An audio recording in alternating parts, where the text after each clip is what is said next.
મોડાસાના ગાજરમાં ગામના એક લગ્ન પ્રસંગમાં નશામાં ધૂત યુવકે આતંક મચાવ્યો હતો. કાંસી કોદરસિંહ પરમારના ઘરે લગ્ન પ્રસંગ ચાલી રહ્યો હતો. આ દરમિયાન તેમના જ કુટુંબનો અલ્પેશ પરમાર નામનો યુવક કાર લઈને લગ્ન મંડપમાં આવ્યો હતો. નશાની હાલતમાં રહેલા અલ્પેશ મંડપમાં તોડફોડ મચાવી હતી.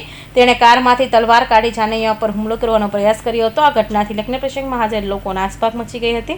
લગ્ન પ્રસંગમાં હાજર એક વ્યક્તિએ 112 નંબર પર પોલીસને જાણ કરી હતી. પોલીસે તાત્કાલિક ઘટના સ્થળે પહોંચી યુવકને તલવાર સાથે ઝડપી લીધો હતો. નશામાં ધૂત યુવકે પોલીસ સાથે પણ ગેરવર્તણૂક કરી મોડાસા રૂરલ પોલીસ અલ્પેશ પરમાર વિરુદ્ધ ગુનો નોંધી કાર્યવાહી શરૂ કરી છે. ભોગ બનનાર પરિવારજનોએ જિલ્લા પોલીસ વડાને કડક કાર્યવાહી માટે લેખિત રજૂઆત કરી છે. આ મારા જે લગ્ન પ્રસંગ હતો મારી બહેનનો, ત્યારે અમારા કાકાનો છોકરો જ પોતે આવી અને ગાડીથી અમારા મંડપ પર હુમલો કર્યો, ઘર ઉપર, અને બધું નુકસાન બહુ કર્યું. અને બીજા દિવસે બી તલવાર લઈને અને એવું મને મારવા માટે રાત્રિના ટાઈમે આવેલો.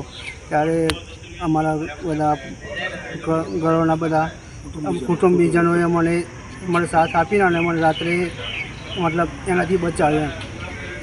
તમે ફરિયાદ આપી ખરી? અમે ફરિયાદ આપી મતલબ સબલપુર પોલીસ સ્ટેશન, અને હવે એસપી કચેરીએ પણ અમે અત્યારે આપવા માટે આવ્યા છીએ.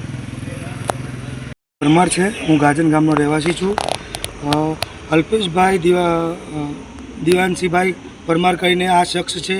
અમારા ટોટલી કુટુંબજનોને એક સામાજિક અતત્વ તરીકે વ્યવહાર કરી દારૂ પીને એકદમ લુખ્ખાગીરી, પોતાની ગાડી દ્વારા હુમલા કરવા, રાતે તલવાર લઈને સમસ્ત પરિવારજનોને હેરાન કરવા, મારી નાખવાની ધમકી આપી, આવું બધું અકૃત્ય કરવાથી અમે લોકો હેરાન થઈ આજે સબલપુર પોલીસ સ્ટેશન અરજી આપી છે. અને એસપી કચેરીએ અમે લોકો સૌ સમસ્ત પરિવારો જોડે થઈ અને એસપી કચેરીએ બી આજે અરજી આપવા માટે આવેલ છીએ.